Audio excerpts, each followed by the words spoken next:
We return now, and we're on page 171 with the inner yogic practices.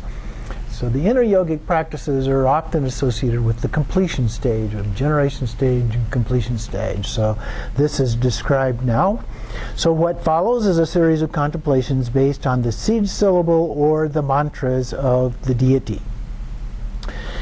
Takes place in the subtle yogic body that the yogin imagines or experiences inside the physical body. So some people are very visually oriented. It's easy to visualize these things inside the body, happening inside the body. Other people are not so visually oriented, and so they can experience it more directly as a feeling, and either of those is fine. This tends to be non-iconographical, and that objects of focus include visualized mantra syllables, colored drops, as well as energies or winds. We often talk about this in terms of sa, lung, tigli, which are the channels, winds, and drops. The principal aim here is to dissolve all visual and oral symbols of reality into reality itself. So this means going from the relative kind of what we call reality, that is samsara, and transforming that into the ultimate nature of reality, the transcendent reality, if you will. And thus to bring about the experience of emptiness that is formless and void of any type of proliferation, whether oral or mental. So we transcend all words and concepts and so forth associated with that. Continuing about 3 lines down below, in part, it attempts to formally incorporate the non-exoteric styles of meditation on emptiness that were increasingly normative in orthodox monastic environments into tantric practice and ideology. So part of that deals with emptiness being described and explained by the Buddha as a lack of inherent existence. And that's a fairly conceptual understanding of emptiness. And so that is still a valid part of our understanding of emptiness, but the idea here was to transcend that. So in the third turning of the wheel, the Buddha talked about the luminous emptiness, or Buddha nature. So it's a quality that transcends our conceptual understanding of that. So then, last paragraph, inner yogic practices are generally considered to contrast with the generations type of meditations, similar to what I mentioned. The generation stage and the stage of perfection or completion, and those are the contrast, generation versus perfection or completion. And then she also mentions this as Nagarjuna's sixfold yoga. There's also the six yogas of Naropa and 6 yogas of Naguma, sometimes also referred to as the 6 dharmas, probably more accurate, of Naropa. And there's also a system in Kalachakra for these practices as well. So there's a variety of forms in which these come. There are about 10 different practices depending on how they get combined together, which ones get included or left out, and so forth. In the last 3 lines then of the page, it is worth asking to what extent such labels apply with sadhana compositions themselves. Sadhana writers do on occasion refer to the yoga of the generation stage, but they do not tend to make a distinction within the sadhana between those meditations revolving around self-generation and a subsequent perfection stage involving the inner yogic practices. So oftentimes there's very little mention in a sadhana practice of the completion stage practices. There may be references to it, but a lot of times they really don't describe very much of what is going on there.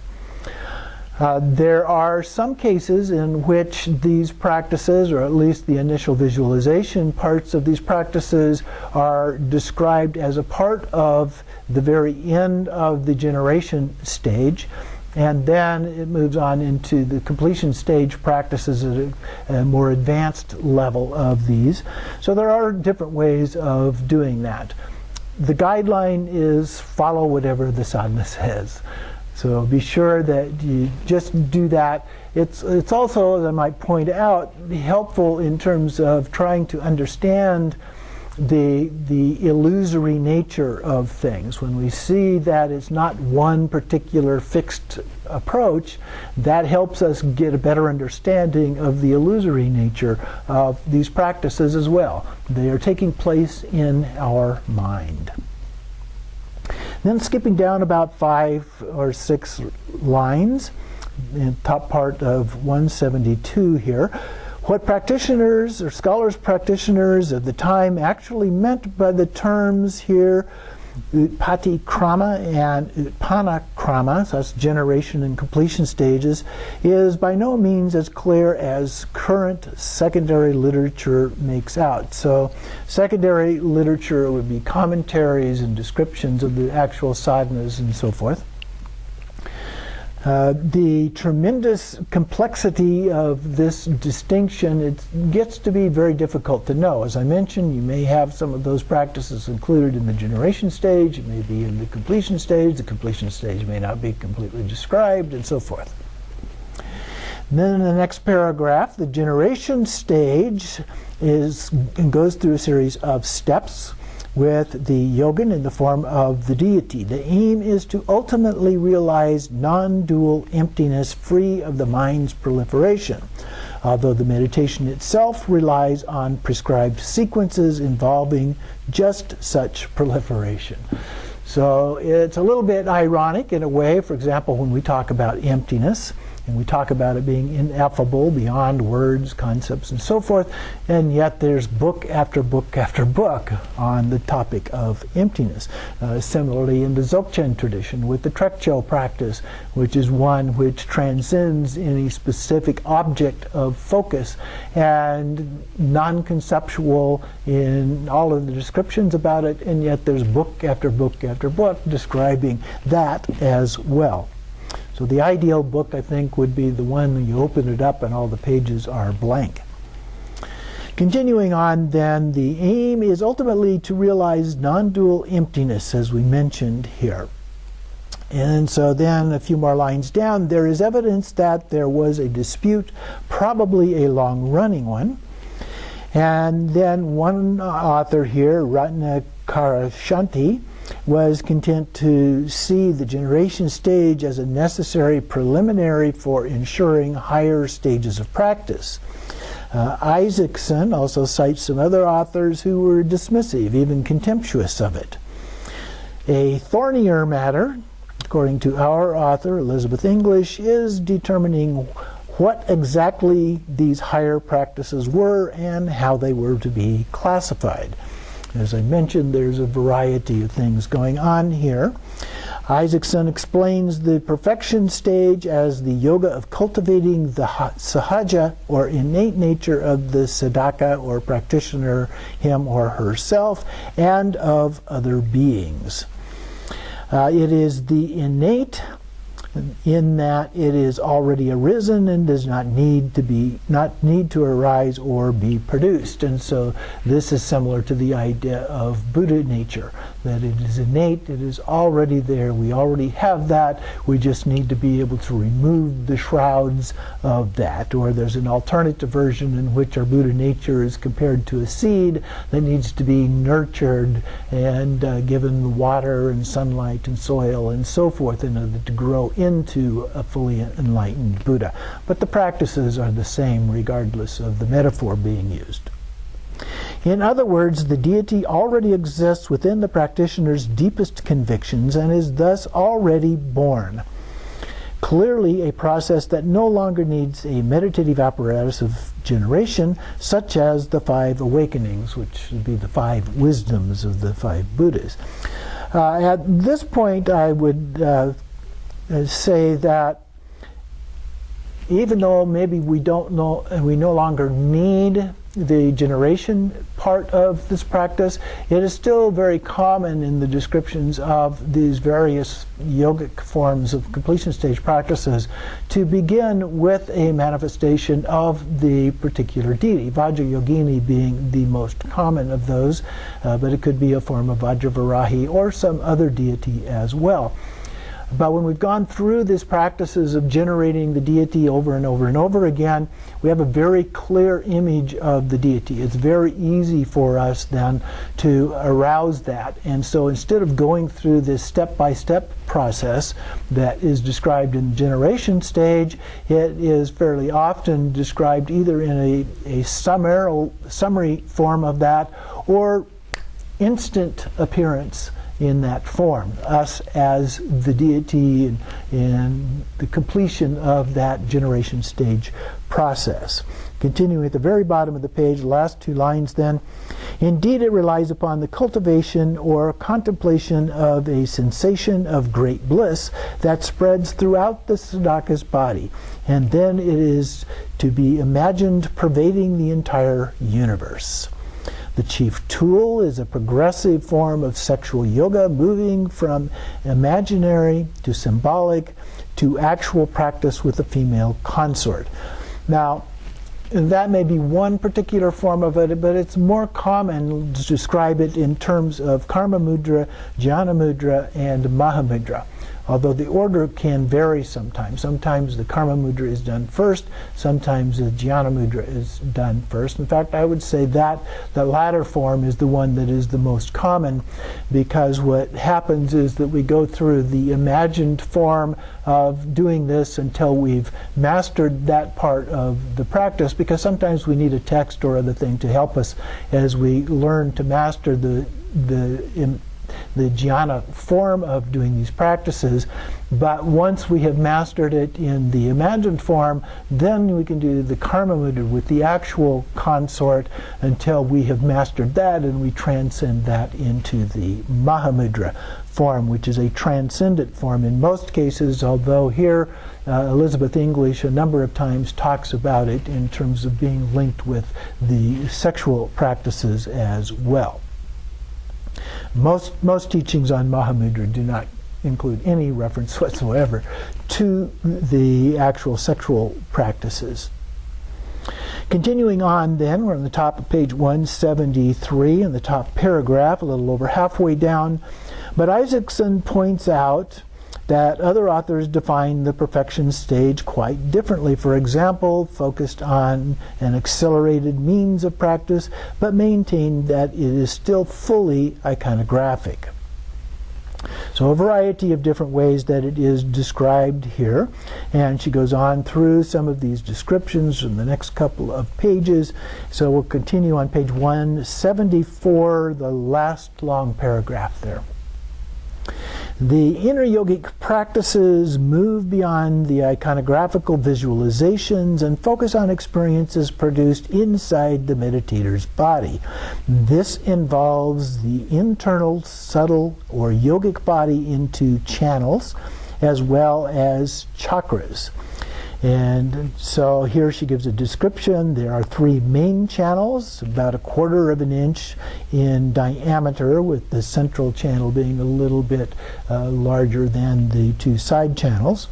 The central channel is very straight. It is still soft like a lotus petal, bright and translucent, and red or blue in color. I think blue is the more common, although sometimes it's also described as being blue on the outside and red on the inside, with a transparent level in between those two.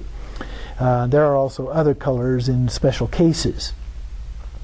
It runs from the tip of the sex organ or at the point between the genitals and anus to the top of the crown, usually curving down from there to the point between the eyebrows. Although it can start at the bottom in either of those positions, it's more common to understand the central channel as coming down to just below the navel rather than extending on down below that point. But for doing the sexual yoga practices, it is often described in that way. sometimes differentiating between the two as the secret place and then as the tip of the sex organ. The side channels join the central channel at the navel and run up parallel with the central channel to the crown, where they curve away on each side to the two nostrils. So the side channels start at the two nostrils. As we're breathing in, those go in and out there. They are a little thinner than the central channel. They're known as the Avaduti is the central, the Rasana is the right, and Lalana is the left. It's easy to keep in mind because the R and R, the Rasana and right, and the two L's, the Lalana and left, in keeping them in order there. They serve as conduits for a series of inner winds or energies. There are different kinds of winds, which are vehicles for different kinds of consciousness or mind, and those in the outer channels are understood to be impure. Those in the central channel are pure.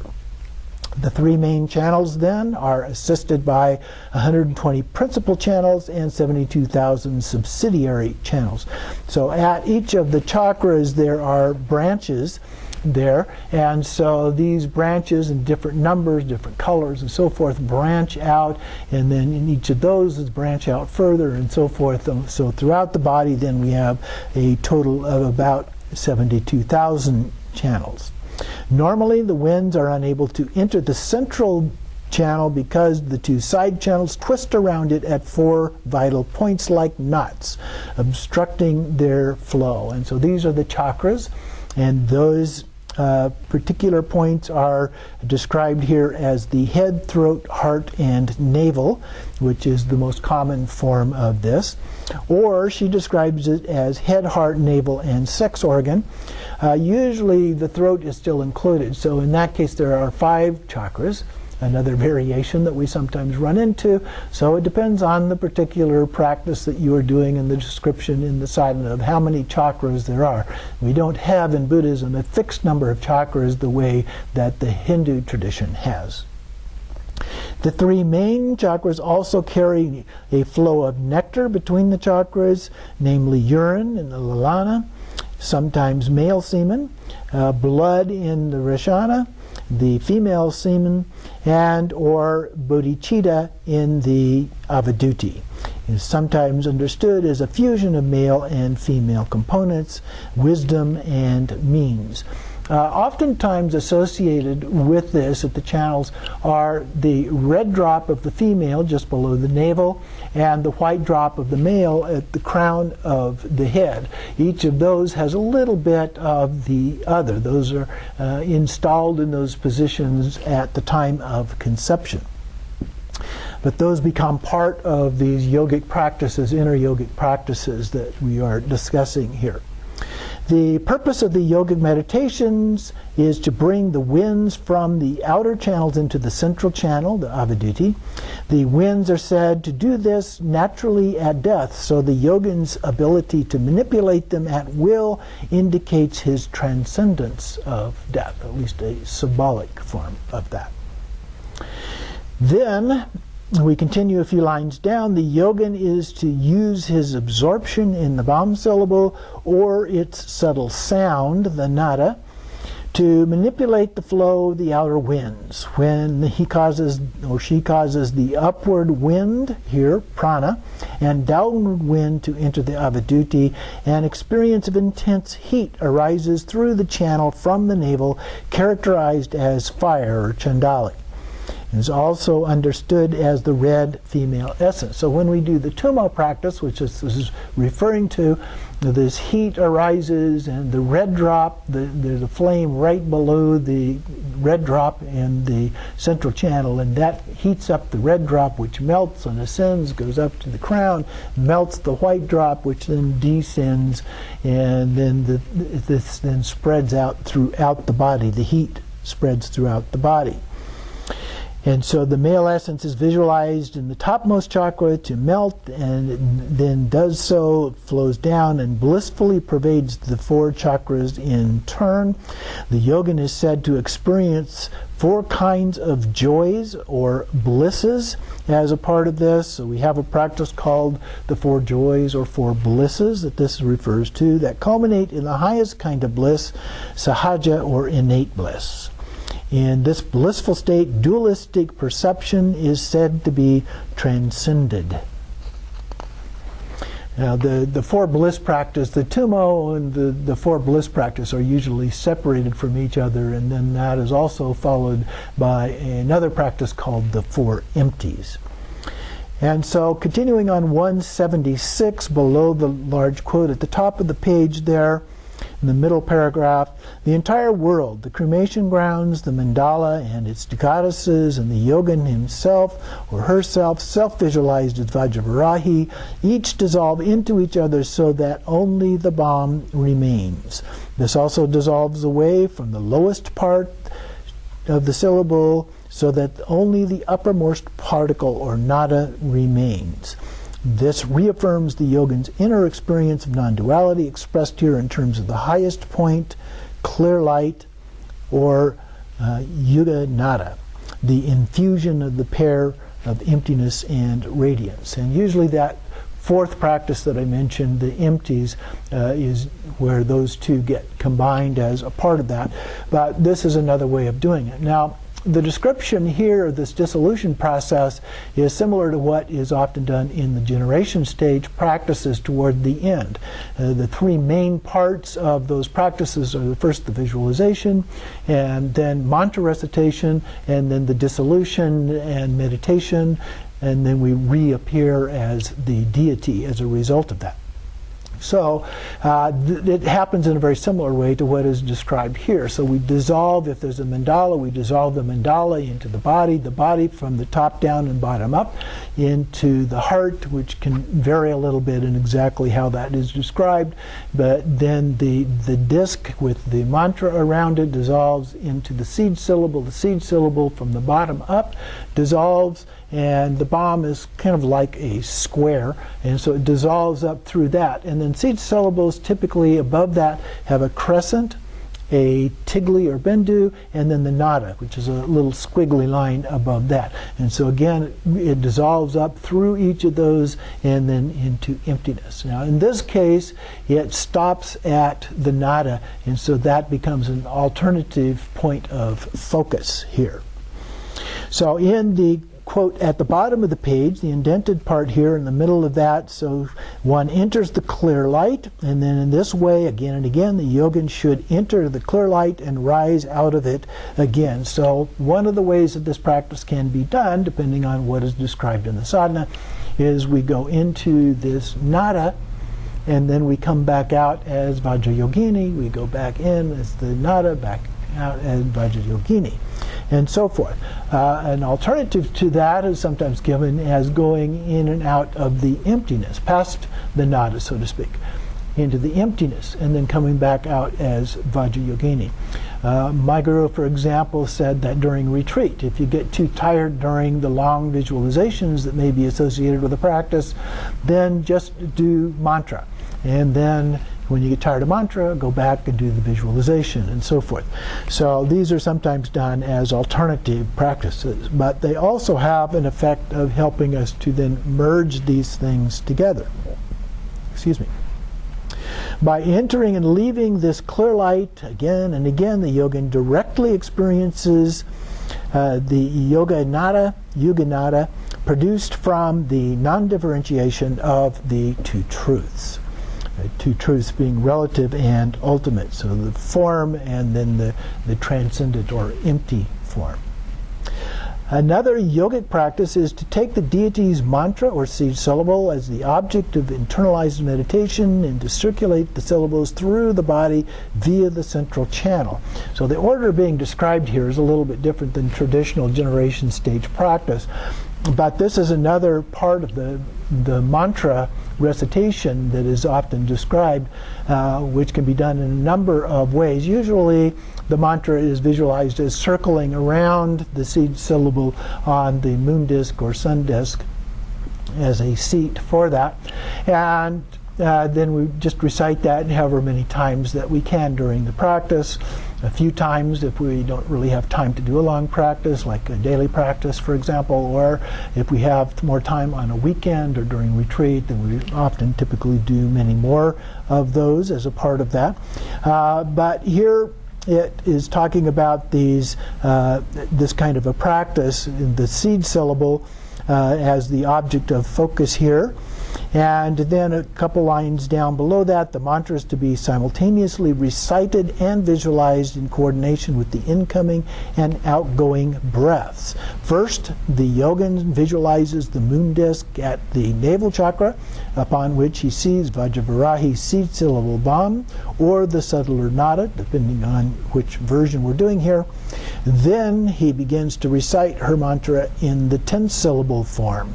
Om Vajrayogini so ha. So we're reciting while we have the visualizing still the seed syllable and the mantra around that as we're doing. And then we exhale and see the syllables of the mantra leaving the Bam seed syllable, and then on breathing out through the navel. So it's visualized in this case as going down, and then these irradiate the world as goddesses, probably still in syllabic form, for the benefit of all beings. As he breathes in, the yogin visualizes himself inhaling the mantra. So the mantra on the out breath goes down and out, it comes up, it's radiating out throughout the universe, and then we breathe in and it comes back down in through the mouth and into the central channel. The syllables must now be understood to enter the mouth and descend down the central channel, Aviduti, until they reach his navel, where they are absorbed back, taking on the form once again of the seed syllable Bam. So they're breathed out, they come around, they go down again to the bottom, and then come back up the central channel to the seed syllable at the heart. This process of circulating the syllables is said to be like drawing in a thread, or like counting the thread of a rosary. And this yogic practice also gives rise to the experience of clear light. Now, I might mention here, in terms of clear light, that it doesn't really mean clear or light in the sense of a clear light bulb, for example, but it's clear in the sense of, is that clear? And the light aspect of it is it's illuminating, illuminates our understanding. So the clarity illuminates our understanding. So it's not something that we actually visualize in most cases, although there are descriptors of doing that from time to time. Might also mention at this point that there are other ways of reciting the mantras. Some of those, for example, are radiating out and coming back in as we recite mantras. Another way is, while we're still visualizing it circling around. Another way is that we radiate somewhat similar to the one that was described in the text here, and so we visualize it, but this time coming up and going out, and this would be when we're in union with the consort. So it would come up, go out our mouth, into the mouth of the consort, down through his or her central channel, back in through the sexual union, and coming back up again and flowing around. In some cases, it's described as being like a ring of fire. You might think of a sparkler at night on the 4th of July or something like that. So that would be another way that it is done. And there are other variations that are a part of that as well. I remember one in which the mantra circling around actually splits into two, and then the outer one comes off and does, as I described just a moment ago, coming out the mouth, down, back in, and then it comes back in, reaches the heart, circles around again, and then departs and goes back around. So there are variations on how that is described. There are also some alternates that are described here in the book. But we will continue now on page 178 at the bottom with the mantra itself. Mantras are usually given at the end of a sadhana, often as an alternative to the visualization meditation when the yogin has grown tired. Much like what I described, the first meditation stage of the Vajravarahi Sadhana can be performed as a discrete sadhana based on the generation of a single goddess, Vajravarahi. So the simplest form, so a version of this could be used for a daily practice, for example, so that it doesn't take as much time, and you may have work or other things to do, don't have as much time to do the practice in the morning or in the evening. And so this is a form that can be used for that purpose. The first meditation stage of the Vajravarahi Sadhana can be performed as a discrete sadhana based on the generation of the single goddess Vajravarahi.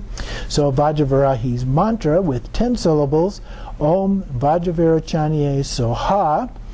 And so it's a derivative from Vajravarachanye, which salutes Vajravarachani. It is a form of the goddess otherwise barely mentioned in our collection here, but the presence of the name in the mantra points to Vajravarahi's family association with Buddha Virachana. And this is the heart mantra. Earlier we looked at these mantras and it was described as various forms of the mantra here. So it talks a little bit more about those in the case of Vajravarahi here. So continuing at the top of 179, the mantra that evokes the essence of Vajravarahi. So closely identified with her as the single deity. Then in the next paragraph there are two versions of Vajravarahi's heart mantra, one with 13 syllables as the main one and the 10-syllable version. That 13-fold version we have Om Vajravarachanye Hung Hung Pet Soha, and then the 10-fold version Om Vajravarachanye Soha. And so in the following meditation stages, other mantras are required as the visualized mandala increases. And so the full mandala requires in addition, the chanting of the long root mantra. And so in the table at the bottom of the page, table 18 there, we see a collection of 3 different stages. It didn't break out the third and fourth stages in this table. But the first one, stage 1, we have just the heart mantra, either the 10 syllables or 13 syllables. Then we have a 5-fold mandala. And stage 2 with the heart mantra plus the auxiliary heart mantra. And then an 8-part mantra. The full 37-fold mandala in stages 3 and 4, although that's a little bit different than the way it's described here later on. We have the heart auxiliary, the heart and auxiliary heart, and the 8-part mantra plus the root mantra. So you can see parts of those there that include everything. Continuing on page 180, then, the mantra recitation is in some ways the most significant part of the sadhana because it deals with the deity in its most essential, most powerful form. Sometimes mantras are described as being the sound of the Buddha or the speech of the Buddha, more accurately. And so this is a part of their essence. We have body, speech, and mind, and so all 3 of those parts are actually included in these practices. But it does represent an essence form of that.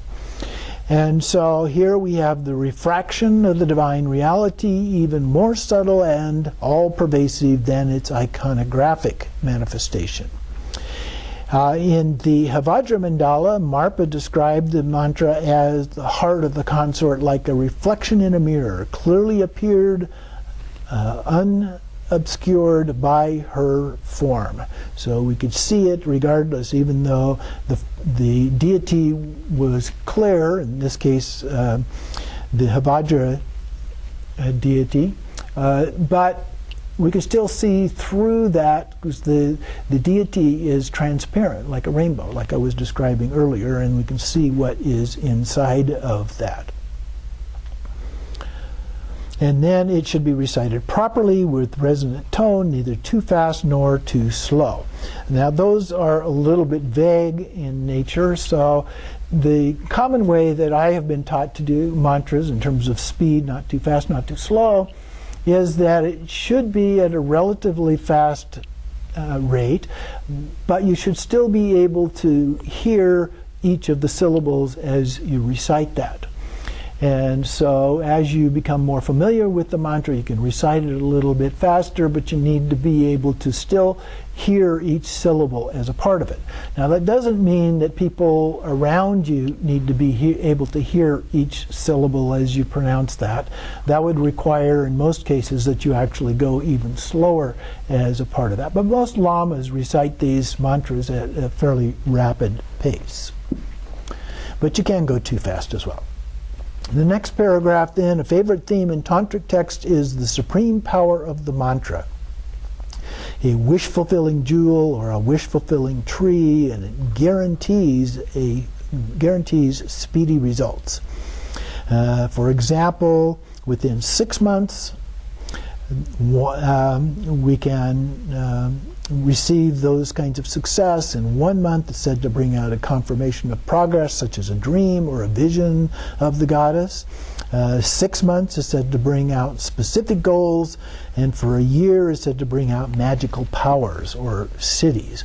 Although the Buddha said that the only city we should focus on or try to achieve is the ultimate city of enlightenment.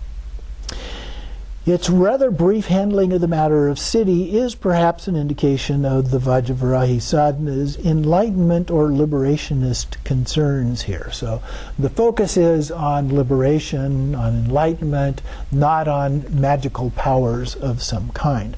In the tantric tradition, I believe that there are signs that early in that process there was more of an emphasis on some of these other magical powers and attaining those. But over time, those were reduced or swept away, and the emphasis tended to go more to the enlightened accomplishments. In its broader sense, the city means success or attainment. A sadhana is a means of attainment. But in the tantras, it usually refers to the supernormal or magical powers that practitioners of tantric deity cults are able to develop. White and black magic. For most basic being cities of welfare, restoring to health, of subjugating a victim, and causing death. So those are a few examples of these other forms of cities. Other powers include drawing victims toward one, paralyzing them, driving them away. A common list of 8 cities includes invincibility with a sword, invisibility, ointment to make one swift-footed, invisibility, the alchemical, ability to transform base metals into gold or elixir into immortality, going anywhere in an instant and going to netherworlds. Other popular cities are granting oratory powers, powers of a sword magician, and life for hundreds of years. Some texts make extraordinary claims, such as including the ability to remove even the consequences of deadly sins. A city that is particularly relevant to the sexual practices of Mahamudra, as expounded from the orientation of its male practitioners, is the ability to gain power over women. And so here she describes this, a yogin who recites the root mantra of Vajravarahi 21 times during the eclipse of the sun or moon will, it is said, be approached by thousands of women, as well as gaining the ability to perform other spectacular siddhis, such as summoning the gods, starting or quenching fires, and so on. And then she continues, the yogin is to go to bed, hold his penis in his left hand, and recite the root mantra 108 times in order to attract the women he has in mind. The system of Mahamudra is so strongly identified with methods of magical attainment that liberation itself is classed as the most superior of cities. And the latter part of that would be true. Usually Mahamudra, as I've mentioned, does not include these references to sexual practices, But it is common, as we mentioned, we have starting with, for example, the jnana mudra and then the karma mudra. So the sexual practices include visualized and actual, and then going into the mahamudra. But the mahamudra is a transcendent form of practice. So it's not about the sexual practices at that point at all. Then we have dwelling as Vajravarahi. The overall aim in the final verses of the short meditation is the first meditation stage, continuing to maintain the divine ego. And this is not ordinary ego. Divine ego is a more transcendent form of ego, where we understand ourselves to be the essence of the Buddha at all times. And then strengthen this with inner conviction. This integrates the practices of deity yoga into your everyday activities. And so then she gives a number of things. There are several lists of these in other places as well. We often see them in the practices of the Mahayana, particularly those associated with bodhicitta type practices. So here the everyday activities might be bathing and viewing that as a consecration or empowerment. When eating, viewing that as an offering. When sleeping, seeing sleep as clear light. Unless we lose the awareness, the yogin will still imagine him or herself to be Vajravarahi when sitting down the next time to meditate. And at these four main times, dawn, midday, and dusk, and also at midnight in some texts. The means of attainment is a spiraling reinforcement of the tantric initiate's identity with the deity and his eventual inner transformation into Vajravarahi herself. So part of this is a process of habituation. We do these practices over and over. Now there is some repetition even within the practices themselves, but as I often say, it's not about being a great meditator. It's about being that embodiment in 24/7, all the time. And so when we arise and get up off of the cushion as a particular deity, regardless of whether it's Vajravarahi or some other one that we are practicing, we envision ourselves as being that deity, and we do our very best to practice being that deity as we go about our everyday activities as well. That's the practice that helps facilitate us becoming an actual Buddha. And that's the power of the tantric approach to doing these practices. Or as modern psychology would say, you fake it till you make it. It's a very powerful tool, and even though it sounds a little odd, it actually tends to work. And so we want to act as if we are that Buddha that we're practicing in order to become that Buddha, or at least something similar to that. So continuing on then, we go to the next stage, meditation stage 2 on page 182. So the second meditation stage describes the fivefold mandala and then begins the completion, or the complete 37-fold mandala. Now it's described here in this little table that is listed here. So we start with the fivefold mandala, meditation stage 2, and then in meditation stage 3 we go to the 13-fold mandala, and meditation stage 4 we go to the complete 37-fold mandala. These meditation stages offer the meditator alternative and progressively more complex methods of visualizing himself as Vajravarahi. They do not form discrete sadhanas, in this case, as the first meditation stage does, but sets of additional instructions that would be inserted optionally into the self-generation section of the first meditation stage, following verses 19 to 24 in this case, depending on the length of the practice the practitioner chooses to undertake. Now, in most cases, these would be done as separate length sadhanas. So it's very common to have concise or daily versions, and then middle length versions and longer versions. For example, this one has 4 different levels of variation here. So depending, as I mentioned before, on whether we're doing a short daily practice or we're doing a more complete practice in retreat and so forth, then the length can vary according to what is suitable with the time constraints that we're working with. And so we take these additional stages and we insert them into the original stage 1 practices. So then we go on to the 5-fold mantra, the description of this at the bottom of the page. The meditator is to visualize Vajravarahi standing upon the pericarp or the center of the 8-petal lotus and surrounded by the 4 principal goddesses upon the 4 cardinal petals of the lotus, the 4 cardinal directions here. So the Dakini in the east, Lama in the north, Kandara Roha in the west, and Rupini in the south. And then we install on the cardinal points, and this is performed in a counterclockwise direction.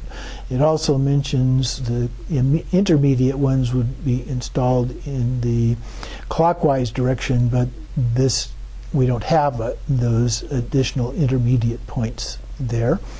This level of the mandala is designated as the circle of great bliss. So all of the inner part, the circles, are included in this title of the circle of great bliss, and we'll see that title come up again as we go on to stage 3 and 4 as well.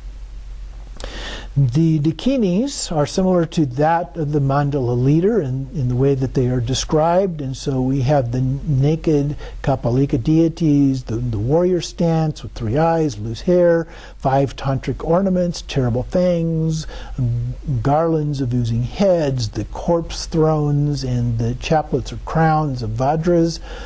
They have 4 arms in this case, a skull staff and the skull bowl in the left, a dharmaru, drum, and vajra chopper in the right.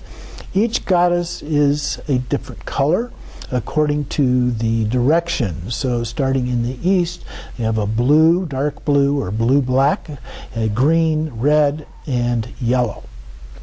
Next paragraph, the 4 goddesses are presided over by the Buddha Ratnasambhava in this case instead of Vairocana. And then we have the seal in their crown as the seal in the crown. On the intermediate petals are 4 skull bowls that contain semen. In similar texts, other impure substances are mentioned, such as menstrual blood, 5 nectars, 5 lamps, and these are then transformed into an elixir like quicksilver. The bowls themselves are pure white, like conch, jasmine, or moon, and may be visualized balancing elegantly on top of ornamental vases. And so if you go back to the Chakrasamvara image on plate 12 toward the back part of the book there, you will see these vases in that with the skull cups and the intermediate directions around that. Then the mantras for the 5-fold mandala are supplied at the end of the 2nd meditation stage. The Vajravarahi's mantras include the 10-syllable heart mantra, Om Vajravarahi Soha, and the auxiliary heart mantra. It's said to have 20 syllables, based on the Sarva, Buddha, Dakini, and Vajravarahi. So we have Om Sarva, Buddha, Dakini, Vajravarahi, Hong Hong Pet Soha. There's also 8-part mantra, which frequently occurs in the ritual context for praise, and then mantras for the 4 goddesses on the petals that follow the standard format with Om, and then the goddess's name, followed by Hong Hong Pei. So that is the basic description of what happens in stage 2. There are some additional alternatives that are discussed here with other descriptors from other sources that are not included in what we are doing here. I would say that there's a little bit of a tendency to want to describe things that are not actually present. And I know that from an academic point of view, part of what she is doing here is to make comparisons of alternatives as a part of that, but at times it reads as if those are wanting to be incorporated within that, which often happens in commentaries. Sometimes they're taking text from other sources and using that text as a part of the way of describing what is not included in the actual sadhana. But we want to focus in terms of practice on the actual sadhana. Having this additional information, though, can be helpful to more complete understanding of the way that things are viewed as a part of that. So then we continue on in stage 3 on page 186, the 13-fold mandala. A brief description of this. So the verses from Chakrasamvara scriptures are used as the authority for the 13-fold mandala, done by adding further 8 goddesses in the outer portion of the mandala, in part of the circle of great bliss. There are 4 at the gates, 4 in the central porticos, and they are in a terrifying form with faces to match their names: the crow's head, an owl, a dog, a hog, and then otherwise they resemble the goddesses of the petals. And then the 4-armed skull staff and skull bowl in their left arms, and a dharmaru and choppers in their right. Their colors are associated with the cardinal directions: black, green, red, and yellow. The intermediate directions are installed counterclockwise in this case, and the meditator visualizes 4 more goddesses in each corner of the mandala where the walls intersect. These are the fearsome yoginis of the god of death, Yama. Yamadari, Yamaduti, Yamadamstrini, and Yamamatani. They are similar in every other way to the gate goddesses, except that they are human-faced and are bitonal. That is, the color is divided between the 2 sides because they straddle 2 directions of space. The 8 outer goddesses then are sealed, in this case, by Amoghasiddhi. Their mantras follow the standard format: Om, the name, and Hung Hung Pe. There are no additional mantras given for Vajravarahi at this point. The outer goddesses have made an appearance earlier in our discussion in the installation of the circle of protection, where they took on a stake-like form for staking, hammering, and removing obstacles, a little bit like Vajrakalaya, where they have that stake or knife type of an appearance. Here, their forms again indicate their protective function following a trend set in the earliest yogini tantras. So then again, she goes through some additional variations here, comparisons, which you can take a look at separately. And then on 187, she discusses some terms for aspects of the mandala. The Vajravarahi Sadhana gives the designation Circle of Great Bliss, as we noted before, for the central lotus with Vajravarahi and the 4 goddesses of the petals, and for the 8 goddesses in the outer walls of the temple. In other texts, terms seem to vary, sometimes referred to as the pledge circle or the outer circle. And then we also find the 5-fold central mandala referred to as the vagina, and the lotus petals distinguished as the knowledge circle or wisdom circle. The origin of these terms, though, is not altogether clear.